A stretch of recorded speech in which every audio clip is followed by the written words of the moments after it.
Israel continúa bombardeando Líbano. En 2 días ya son más de 550 los fallecidos, mientras el gobierno de Benjamin Netanyahu impacta lo que dice son objetivos de Hezbollah.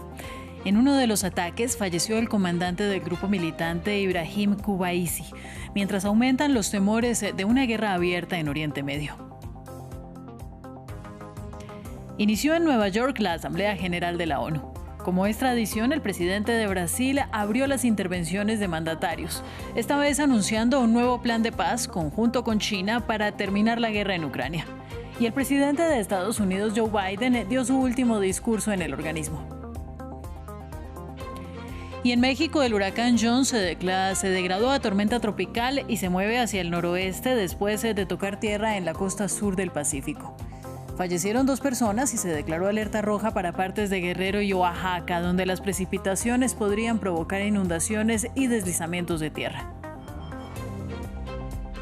Como siempre, es un gusto saludarlos. Mi nombre es Ángela Gómez. Aquí comienzan las noticias de France 24. Iniciamos en Líbano. Este martes tuvo lugar un ataque aéreo israelí en los suburbios de Beirut, que mató al menos a 6 personas, entre ellas un comandante de Hezbollah.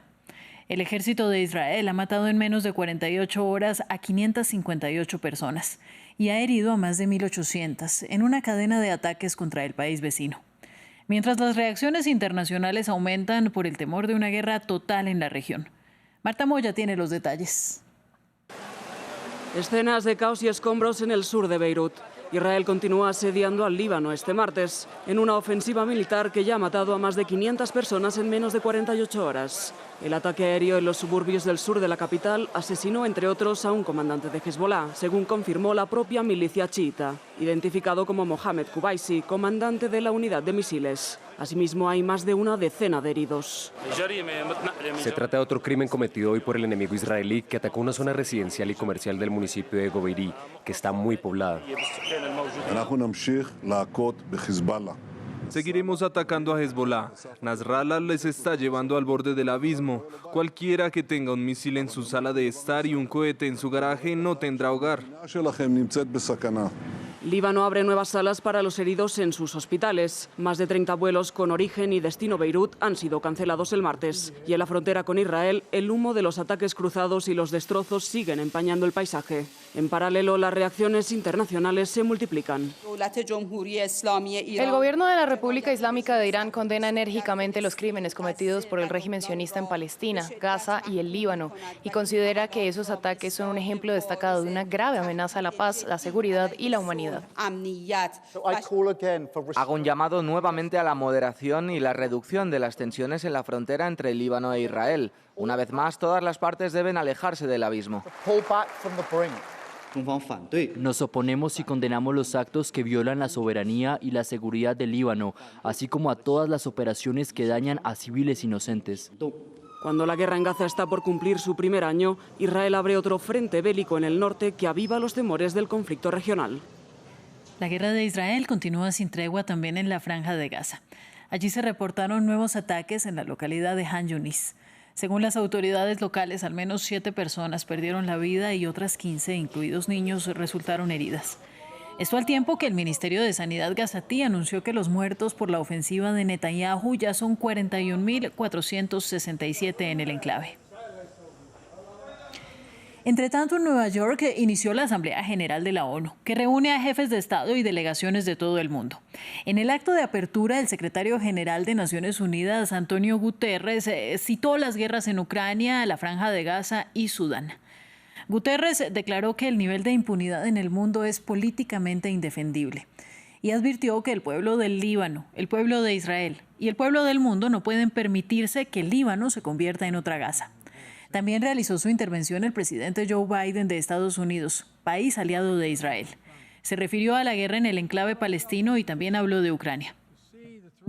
No podemos aburrirnos de esto, no podemos hacer la vista gorda y no vamos a dejar que disminuya nuestro apoyo por Ucrania. No lo haremos hasta que Ucrania consiga la libertad. De cara al futuro, también hemos luchar contra el aumento de la violencia contra los civiles palestinos inocentes en la ribera occidental y establecer las condiciones para un futuro mejor, incluida la solución de los 2 estados.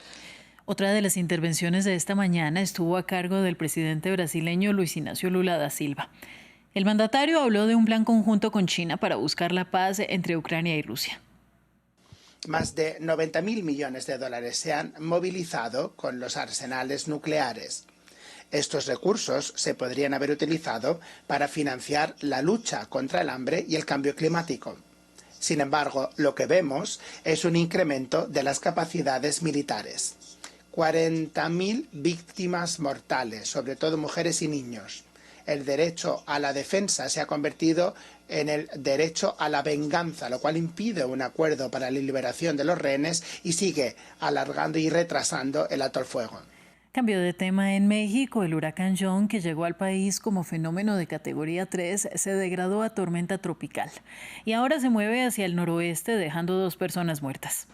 La tormenta registró vientos máximos sostenidos de 110 kilómetros por hora, que acarrean peligrosas marejadas ciclónicas y fuertes lluvias. Por esa razón, las autoridades declararon alerta roja para partes de Guerrero y Oaxaca. Pues ahorita estamos protegiendo los cristales del negocio para que cuando llegue el agua, el viento fuerte, que no se rompen los cristales. Más noticias en Nueva Caledonia. La conmemoración de los 171 años de dominio francés en la isla ha desembocado en una nueva jornada de protestas. Las autoridades francesas desplegaron miles de efectivos policiales en la isla e impusieron un toque de queda nocturno.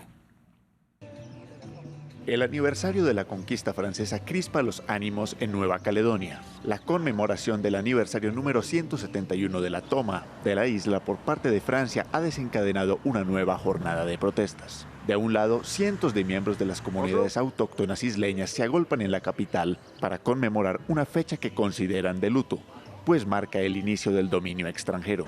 Del otro lado, las autoridades francesas que administran Nueva Caledonia han desplegado 6.000 efectivos de la policía en las calles y han impuesto varias medidas disuasorias, entre las que se encuentra el toque de queda. ¿Qué hay al otro lado? Está la policía, está el Estado. Así que digo que es un equilibrio de poder saludable. ¿Por qué digo eso? Simplemente es mejor que sean las fuerzas de la ley en lugar de otra parte de la población que podría verse tentada a tomar las armas. La llegada de un nuevo gobierno en París supone también nuevos retos para los territorios de ultramar. El nuevo primer ministro, Bruno Retailleau, ha afirmado que quiere poner orden en las fronteras del país. Un anuncio que no ha sido bien recibido por parte de la oposición y los grupos independentistas en Nouméa. Está claro que uno de los primeros anuncios del ministro del Interior fue acallar las voces de la oposición. Me quiere callar porque denunció que se están matando personas a 17.000 kilómetros de distancia. En los últimos meses, las protestas independentistas en la isla han dejado 13 manifestantes muertos a manos de las fuerzas del orden. Y para el cierre, el fundador de la plataforma Telegram afirmó que daría información sobre personas que usan la red social con fines delictivos. En agosto, Pavel Durov fue acusado en Francia de no interrumpir los contactos entre extremistas y terroristas. Ahora dice estar dispuesto a cooperar. Veamos. Un mes después de ser detenido por las autoridades francesas, el fundador de Telegram, Pavel Durov, aceptó cooperar y entregar información sobre personas que utilizan la plataforma con fines delictivos. Durov fue acusado de no frenar los contactos entre extremistas y terroristas en Telegram. Para disuadir aún más a los criminales de abusar de Telegram Search, hemos actualizado nuestros términos de servicio y política de privacidad, asegurando que sean consistentes en todo el mundo. Hemos dejado claro que las direcciones IP y los números de teléfono de aquellos que infrinjan nuestras normas pueden ser revelados a las autoridades. El ahora defensor declarado de la libertad de expresión criticó inicialmente su detención. Lleva mucho tiempo resistiéndose a los intentos de retirar contenidos de Telegram y ya ha visto cómo se prohibió la plataforma en Irán y Rusia, donde posteriormente se retiró el bloqueo a cambio de entregar los datos de los usuarios. A veces no nos ponemos de acuerdo con el regulador de un país sobre el equilibrio adecuado entre privacidad y seguridad. En esos casos estamos dispuestos a abandonar ese país. A menudo se cree erróneamente que Telegram es una plataforma cifrada de extremo a extremo, pero esta no es la configuración predeterminada para los mensajes privados y en absoluto para los grupos de chat. Titular de un pasaporte francés, entre otros 3, Durov fue detenido el 24 de agosto al llegar al aeropuerto de Le Bourget en un avión privado. Queda por ver si su tregua se traduce en la retirada de los cargos contra él. Hasta aquí el informativo. Siga en France 24.